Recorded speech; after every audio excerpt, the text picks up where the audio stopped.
Bom, vamos ver um pouquinho a coletiva do Abel aí, né? Depois da vitória. Vitória boa. Agora parece que tá mais leve nas coletivas. Vamos ver, né? Vamos ver se tá tranquilo hoje.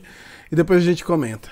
Com este trabalho dele, trabalhar muito, fazer golos, que os centroavantes vivem de golos também, não é? Mas é um jovem que vem naquela fornada muito boa do Hendrick, do Luís Guilherme, do Estevão, do Vitor. O nosso clube e a nossa ajuda-nos muito nesse irmos buscar os jogadores, não é cansaço, não há viagem, não há nada, e hoje a música, somos o time do amor, somos o time da virada, isso é algo que desperta em nós é resiliência, é estarmos todos juntos como foi hoje, com a nossa torcida, entrando mesmo dentro de campo e sofrendo o golo, mantendo a calma, ouvindo outra vez a música, somos o time do amor, somos o time da virada, isso é algo que desperta em nós um gatilho mental para, ok, vai dar, e é sempre bom quando nós estamos juntos e conseguimos proporcionar aos nossos torcedores não só um bom jogo, mas também um bom espetáculo. Boa noite, Abel. Rodrigo Seixas, do Correio de Atibaia. Quando a gente olha no primeiro turno, vocês fizeram 18 jogos, né, já que vocês não jogaram com o Santos, e vocês criaram 21 chances claras. No segundo turno, em 9 jogos, vocês já têm 35 chances claras. O que aconteceu para essa melhora tão grande? Você fala de trabalho, mas você acha que é mais trabalho tático, técnico, um encaixe melhor dos jogadores? Não, tem muito a ver com o momento de confiança dos jogadores. Reparem, eu tento muitas vezes dar exemplos da nossa vida pessoal que tem a ver com a comparação daquilo que é um jogador. Eu não acredito, e não me venham dizer que vocês fazem sempre um trabalho perfeito, a melhor análise, o melhor artigo de opinião. Há dias parece que não saem as coisas, não parece que não estão criativos, não estão tão... Isso acontece na mesma com os jogadores. E a verdade é que houve um momento que nós tínhamos alguns jogadores, não no melhor momento de forma, mas essa é a função do treinador, essa é a função das pessoas que estão dentro do clube, em ajudar os jogadores a chegar a esse momento. Houve muitas alterações no nosso elenco, como vocês sabem, teve jogadores que nós vendemos, portanto, houve aqui um conjunto de fatores que nos obrigou a sermos muito precisos naquilo que tínhamos que fazer. E depois também aproveitar esses momentos de confiança. E tu sabes, quando nós perdemos contra o Bahia, nós sabemos como é que perdemos contra a Bahia, nós analisamos todos os jogos. Eu gosto de dizer aos jogadores porque é que ganhamos e porque é que perdemos.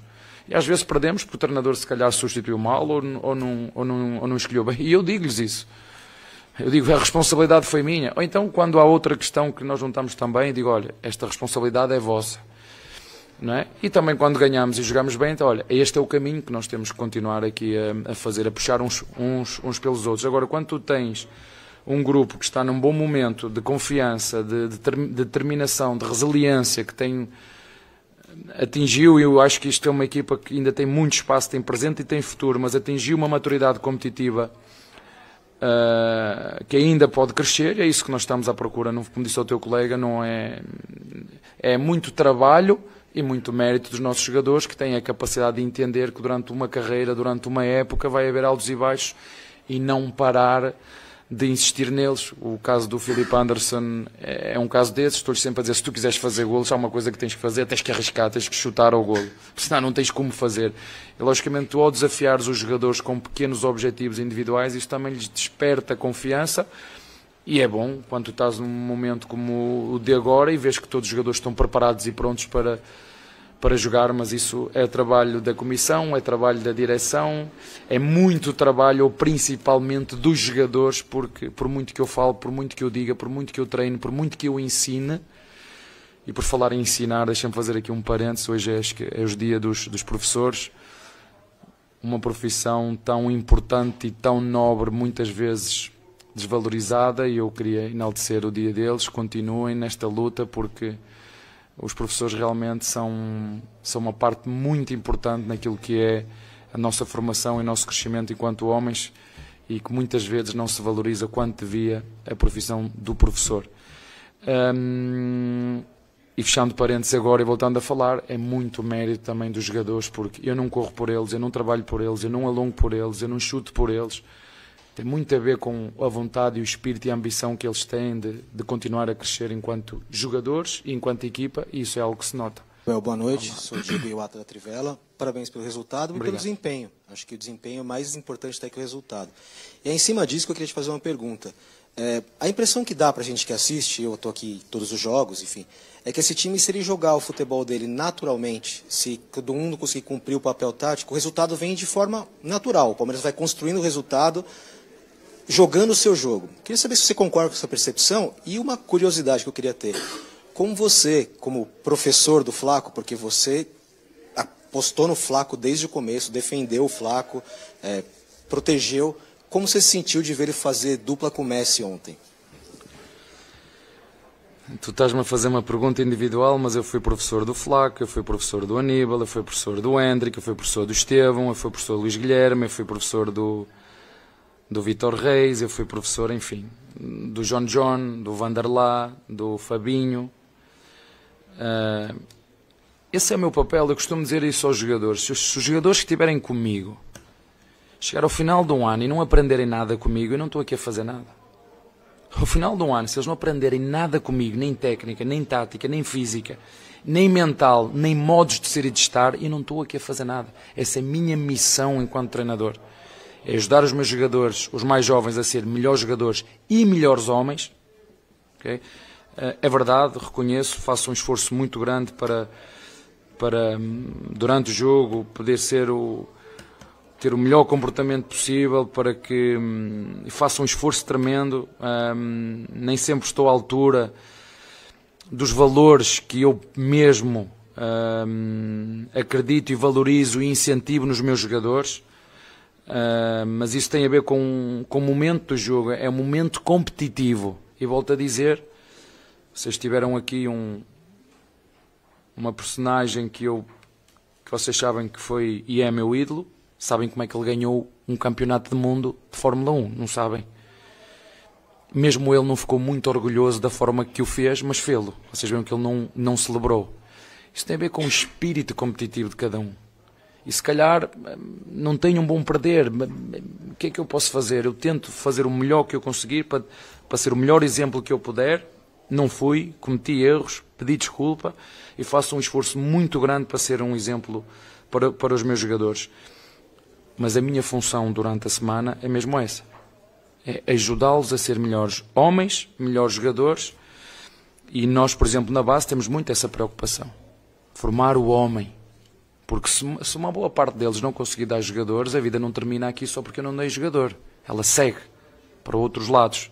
E se eles tiverem uma boa base como homens, isso vai ajudar muito naquilo que é o futuro deles. Por isso é tão importante a profissão de professor. Agora, claro, se me perguntas, que eu sinto-me orgulhoso, e acho que os nossos torcedores também, a nossa presidente, o nosso diretor desportivo, que pagámos na altura, vocês fizeram questão de dizer tantas vezes, porque ele é isto, porque ele é aquilo, porque foi muito caro e não sei o quê.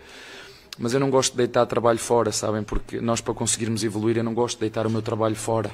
Quando se dizem, ele tem que ir embora, não, então ando aqui a trabalhar com ele. Eu falei-vos tantas vezes do Veiga, tantas vezes eu digo assim, lembram-se do Veiga? Quantas vezes eu não vos disse aqui, o Veiga, lembram-se do tempo que demorou até o Veiga chegar a este nível? E depois é trabalho dele. Agora, acho que é um sentimento de orgulho de todos, do treinador, dos jogadores que treinam com ele, não é? Porque quando o jogador vai representar a seleção, ele leva um bocadinho de cada um de nós.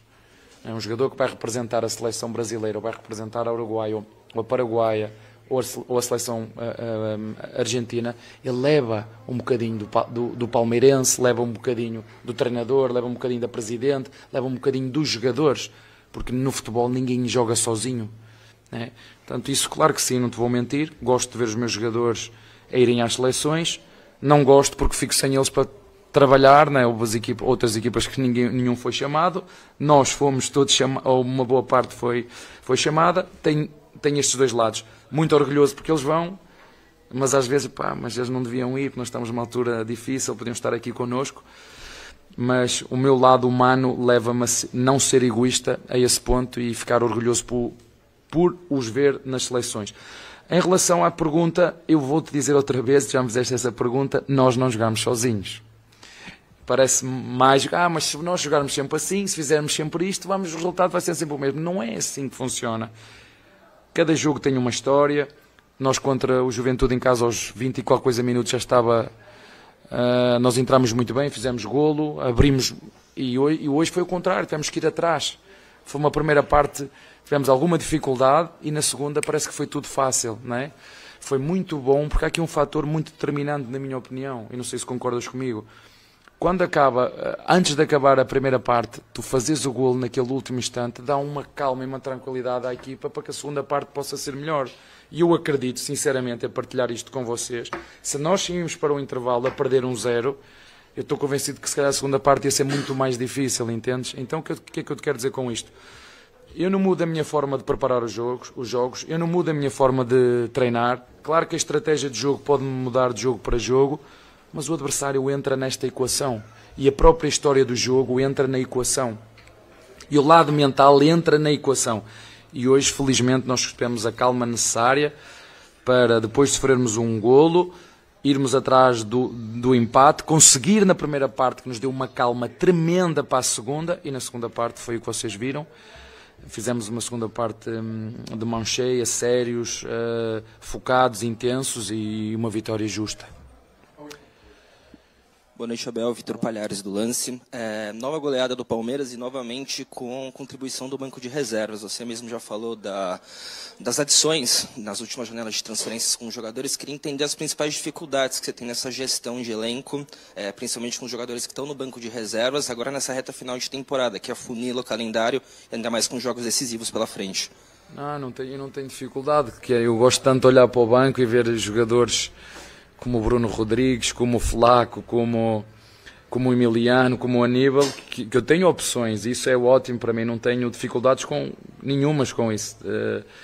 Lidar e treinar bons jogadores é o que qualquer treinador quer e que espera, portanto, e eles também sabem que só podem jogar 11, só podem entrar 5, eu já vos disse aqui e digo-lhes a eles também, a responsabilidade não é minha, foi a FIFA que disse que só podem entrar 11 jogadores, isso depois só posso substituir 5, porque por mim, da forma que eles estão a jogar, jogavam todos, mas a verdade, só podem jogar 11 e eu na hora da escolha meto o coração de lado, porque eles sabem quanto eu os admiro, quanto eu os respeito, a estima que tenho por cada um deles, não só estes que estão comigo, mas por outros que já partiram nos 5 anos que estou aqui, tenho uma relação absolutamente extraordinária, vocês viram hoje o Vanderlá, o Mateus, o John nos virem cumprimentar, porque de facto há uma admiração e uma estima muito grande mútua, porque isto nunca será só futebol. Eu sei que vocês veem o jogo de futebol, as 4 linhas, mas para mim é muito mais do que futebol. Já vos disse que a minha filosofia de jogo é muito mais do que o futebol. Não é uma filosofia de jogo, é uma filosofia de vida que eu trago e que eu acredito e trago para a minha equipa. É uma forma de ser e de estar na vida e de forma especial e particular no desporto. E para terminar vos digo, vocês viram aquela imagem no final do Bruno Rodrigues, em que ele fez o golo e depois toda a equipa, o elenco veio. O que eu vos quero dizer é que nunca será só futebol. Quem acha que só de futebol sabe, nada sabe sobre futebol. Será sempre muito mais do que aquilo que vocês veem das 4 linhas, da tática, das substituições, de tudo aquilo que está no livro que eu escrevi. Porque há uma coisa que não tem no livro que eu escrevi. Falta lá um ingrediente que só quem está comigo no CT sabe. AMOR. AMOR. É isso que não está no livro e está todos os dias no nosso CT. Está bem? Obrigado a todos. Boa noite. Bom, ele falou uma parada que eu peguei, falou bastante hoje, né? Hoje realmente estava leve, não falou nada de ninguém, mas ele falou ali do Felipe Anderson, foi um ponto que eu peguei, que ele fala sobre esse lance de arriscar, né, e da confiança, ele fala sobre a confiança dos jogadores, e é isso que realmente a gente sentia que faltava muito, né, o próprio Felipe Anderson, cara, o que me irritava, às vezes ele pegava a bola e tocava pra trás, e não arriscava uma jogada individual. Hoje você vê que ele já pega a bola, já tenta um drible, já tenta finalizar, às vezes ele chuta até uns lances meio tortos, assim, e acaba, às vezes, dando certo, né? E hoje fez um golaço, uma jogadaça do Alan. O Vitor Roque, que foi um processo um pouquinho mais rápido que ele, porque ele vem desde o ano passado, o Vitor Roque chegou, passou por momentos difíceis e depois deu a volta por cima. O Flaco, que já é um processo antigo. a gente tem aos poucos o Rafael Veiga se recuperando também, inclusive entrando, o que eu achava que a dificuldade do Veiga é a rotação, né? Não era nem jogar mal, pô, ele tem muita qualidade, então às vezes ele nem tá jogando mal, só que ele tava numa outra rotação do time. Hoje eu senti ele já mais encaixado porque ele vem jogando agora, né? Agora ele teve essas oportunidades aí com os desfalques e tá jogando junto. Então você vai aos poucos se encontrando, então tem a ver com confiança, tem a ver com entrosamento e assim...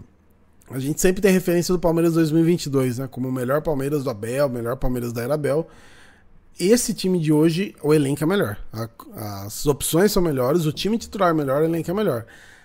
Aos poucos vai jogando, né? Também, óbvio, o time de 2022 teve o Paulista e teve um brasileiro. Então isso conta muito, né? Não adianta. Título, taça, conta muito. Agora a gente vai ver se esse time aqui termina com taça. Terminando com taça, eu acho que dá pra afirmar assim que é o melhor Palmeiras do Abel, porque tem jogado muito aí, que eu falei no outro vídeo e eu mantenho aqui. 5-1 no placar, lá 42, 43, o Bragantino entregue e o Palmeiras dando a vida, perdendo a bola, procurando, tentando recuperar, tentando fazer mais gols. Era uma coisa que o Palmeiras do Abel às vezes pecava muito, fazia um, fazia dois, e as dois ainda, né, às vezes sofrendo, e parava muito, esperava muito o adversário. Hoje não, o Palmeiras realmente vai pra cima e isso mudou muito. Isso tem muito a ver com as características dos jogadores atuais também, né? Você vê o Maurício corre o jogo inteiro, o próprio Vitor Roque, o Flaco também. Então, assim, tem muito a ver com isso, com características de jogadores e o momento do time da confiança. Beleza? É isso, né? Um jogo bem tranquilo. A próxima rodada promete muito. O Palmeiras segue na liderança com 3 pontos à frente do Flamengo, mas agora tem o confronto direto, podendo abrir 6 ou podendo deixar aquele campeonato embolado, né? Vamos descobrir só domingo, beleza? Deixa a sua inscrição no canal, seu comentário, seu like é muito importante. Tamo junto.